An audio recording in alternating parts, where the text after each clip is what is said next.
نحمدہ و نصلی علی رسولہ الکریم اما بعد فاعوذ باللہ من الشیطان الرجیم بسم اللہ الرحمن الرحیم رب اشرح لی صدری ویسر لی امری واحلل عقدۃ من لسانی یفقہوا قولی۔ السلام علیکم ورحمۃ اللہ وبرکاتہ۔ صراط مستقیم میں آپ سب کو خوش آمدید۔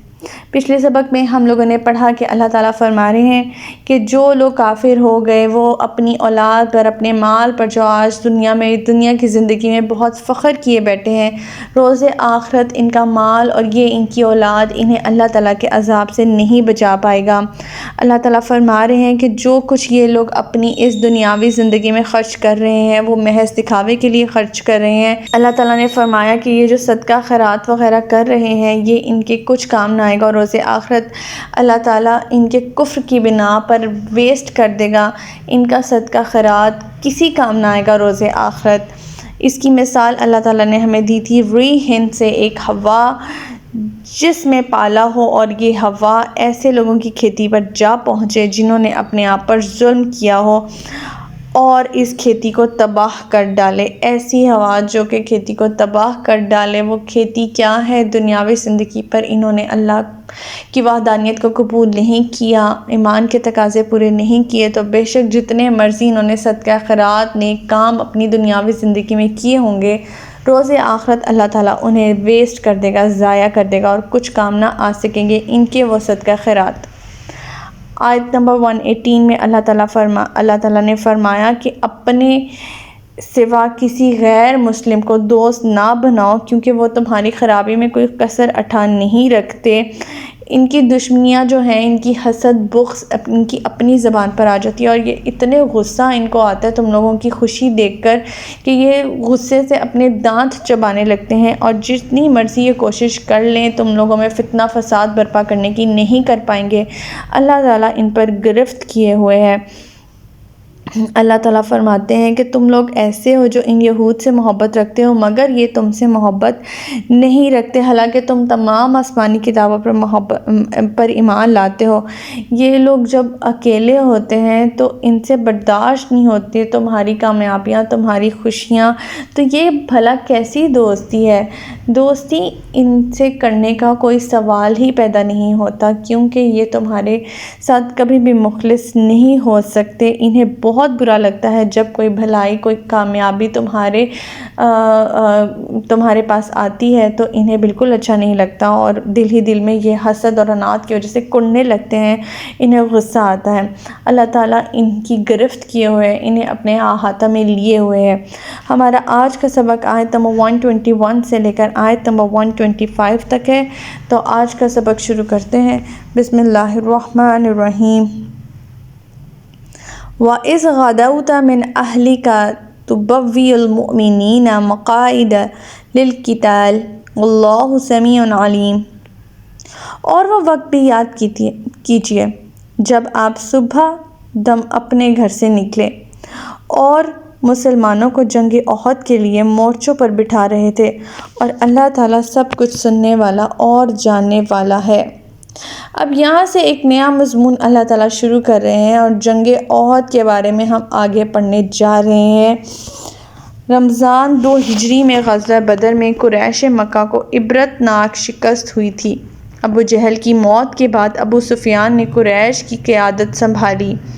اس نے جنگ بدر کا بدلہ لینے اور مسلمانوں کا خاتمہ کرنے کے لیے بہت سے اقدامات کیے، اور انہی اقدامات کی وجہ سے یہ جو جنگ احد ہے وہ وقوع پذیر ہوئی۔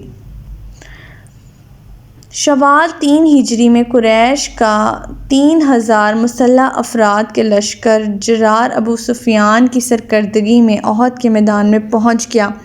اس موقع پر ابو سفیان نے ایک خطرناک جنگی چال چلی۔ وہ انصار سے مخاطب ہو کر کہنے لگا، آپ لوگوں سے ہماری کوئی لڑائی نہیں، آپ درمیان سے نکل جائیں تو بہتر ہے، ہم بھی آپ سے کوئی بدلہ نہیں لیں گے۔ لیکن انصار ابو سفیان کی اس چال کو سمجھ گئے اور کھری کھری سنا دیں۔ رسول اللہ صلی اللہ علیہ وآلہ وسلم نے صحابہ رضی اللہ تعالیٰ عنہ سے مشورہ کیا کہ یہ جنگ مدینہ میں رہ کر لڑی جائے یا باہر نکل کر کھلے میدان میں لڑی جائے۔ آپ کی ذاتی رائے یہ تھی کہ مدینہ میں رہ کر لڑی جائے، اور یہ پہلا موقع تھا کہ عبداللہ بن ابی رئیس المنافقین سے بھی رائے لی گئی، جو حضور صلی اللہ علیہ وسلم کی رائے سے موافق تھی۔ مگر پرجوش اور جوان مسلمان جنہیں بدر کی شرکت نصیب نہ ہوئی تھی، انہیں شوق شہادت بے چین کر رہا تھا۔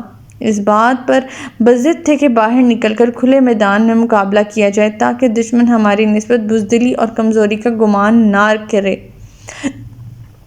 چنانچہ آپ صلی اللہ علیہ وسلم گھر میں تشریف لے گئے اور زرہ پہن کر نکلے۔ بعض لوگوں کا خیال ہوا کہ ہم نے آپ صلی اللہ علیہ وسلم کو آپ کی مرضی کے خلاف باہر نکلنے پر مجبور کر دیا ہے۔ چنانچہ انہوں نے کہا کہ یا رسول اللہ صلی اللہ علیہ وآلہ وسلم، اگر آپ کی اجازت نہیں ہے تو یہیں تشریف رکھیے۔ آپ صلی اللہ علیہ وسلم نے فرمایا، ایک پیغمبر کو یہ مناسب نہیں کہ وہ ہتھیار لگائے اور جنگ کیے بغیر اتار دے۔ جب آپ مدینے سے باہر نکلے تو تقریباً 1000 آدمی آپ کے ساتھ تھے، مگر عبداللہ بن ابی رئیس المنافقین تھا جو تقریباً 300 آدمیوں کو، جن میں بعض مسلمان بھی تھے، ساتھ لے کر راستے سے یہ کہتا ہوا واپس چلا گیا کہ جب میرا مشورہ نہیں مانا تو ہم کیوں لڑیں اور خواہ اپنے آپ کو ہلاکت میں ڈالیں۔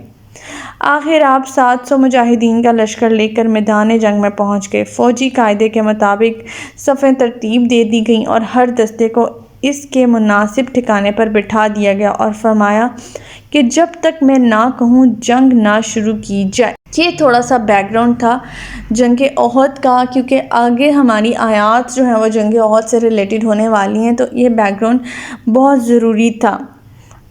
اب ہم آگے دیکھتے ہیں کہ آگے کیا ہوتا ہے۔ آیت نمبر 122، اِذْ ہَمَّتْ طَائِفَتَانِ مِنْکُمْ أَن تَفْشَلَا وَاللَّهُ وَلِيُّهُمَا وَعَلَى اللَّهِ فَلْيَتَوَكَّلِ الْمُؤْمِنُونَ۔ جب تم میں سے 2 گروہ بزدلی دکھانے پر آمادہ ہو گئے تھے، حالانکہ اللہ تعالیٰ نے ان کی مدد پر موجود تھا، اور مومنوں کو تو اللہ ہی پر توکل کرنا چاہیے۔ اب ہم دیکھتے ہیں کہ وہ 2 گروہ کون سے تھے جو بزدلی دکھانے پر آمادہ ہو گئے تھے۔ جیسا کہ ہم نے پہلے پڑھا کہ جب عبداللہ بن ابی، جو کہ رئیس المنافقین تھا، 300 ساتھیوں سمیت واپس چلا گیا تو انصار کے 2 قبیلے بنو حارثہ اور بنو سلمہ کے دلوں میں کمزوری پیدا ہو گئی اور کفار کے مقابلے میں مسلمانوں کی قلیل تعداد دیکھ کر دل چھوڑنے لگے، مگر کیونکہ سچے مسلمان تھے اس لیے اللہ تعالیٰ نے ان کے دلوں کو مضبوط کر دیا۔ چنانچہ حضرت جابر بن عبداللہ انصاری رضی اللہ تعالیٰ عنہ کہتے ہیں کہ یہ آیت کریمہ ہم انصار کے حق میں اتاری گئی ہے، اگرچہ اس میں ہمارا عیب بیان کیا گیا ہے، تاہم ہمیں یہ پسند نہیں کہ یہ آیت نازل نہ ہوتی، کیونکہ اس میں اللہ ولیہما اور اللہ دونوں فرقوں کا مددگار تھا کہ الفاظ بھی مذکور ہیں۔ یہ بخاری اور مسلم کی آیت نمبر 123، وَلَقَدْ نَصَرَكُمُ اللَّهُ بِبَدْرٍ وَأَنْتُمْ أَذِلَّةٌ فَاتَّقُوا اللَّهَ لَعَلَّكُمْ تَشْكُرُونَ۔ اور اس سے پہلے اللہ تعالیٰ نے جنگ بدر میں اس وقت تمہاری مدد کی جبکہ تم کمزور تھے، لہٰذا اس سے ڈرتے رہو، اس طرح امید ہے کہ تم شکر گزار بن جاؤ۔ اب کم تعداد کے سلسلے میں اللہ تعالیٰ نے مزید ان کا حوصلہ بڑھایا اور بدر کی مثال دی۔ فرمایا کہ بدر کے میدان میں تم ہر لحاظ سے کمزور تھے، تعداد بھی کم تھی، جنگ کا اسلحہ اور رسد بھی بہت کم تھے، تو ان حالات میں جب اللہ تعالیٰ تمہاری مدد کر چکا ہے تو اے کمزوری دکھانے والے اور دل چھوڑنے والے مسلمانوں، اب وہ تمہاری مدد کیوں نہیں کرے گا؟ بس تم صبر سے کام لو اور اللہ تعالیٰ سے ڈرتے رہو، اور اس بات پر اللہ کا شکر ادا کرو کہ اللہ تعالیٰ ہر مشکل وقت میں تمہاری نصرت کے لیے موجود ہے اور غیب سے سامان مہیا کرنے پر پوری طرح قادر ہے۔ آیت نمبر 124، اِذْ تَقُولُ لِلْمُؤْمِنِينَ أَلَنْ يَكْفِيَكُمْ أَنْ يُمِدَّكُمْ رَبُّكُمْ بِثَلَاثَةٍ آلَافٍ مِّنَ الْمَلَائِكَةِ مُنزَلِينَ۔ جب آپ مومنوں سے یوں کہہ رہے تھے کہ کیا تمہیں یہ کافی نہیں کہ تمہارا پروردگار 3000 فرشتے اتار کر تمہاری مدد کرے۔ اب جب پچھلے جو ہم نے 2 قبیلوں کا ذکر کیا کہ جنہوں نے کمزوری دکھائی ہے، تو اس وقت آپ صلی اللہ علیہ وسلم نے ان کی اور دوسرے مسلمانوں کی ڈھارس بندھاتے ہوئے فرمایا کہ کیا تمہارے لیے بات کافی نہیں ہے کہ اللہ تعالیٰ 3000 فرشتے بھیج کر تمہاری مدد فرما دے، جیسے کہ تمہاری میدان بدر میں تمہاری مدد فرمائی تھی۔ اللہ تعالیٰ بھی ان کو حوصلہ دے رہے ہیں، نبی پاک صلی اللہ علیہ وسلم بھی ان کی ڈھارس بندھا رہے ہیں۔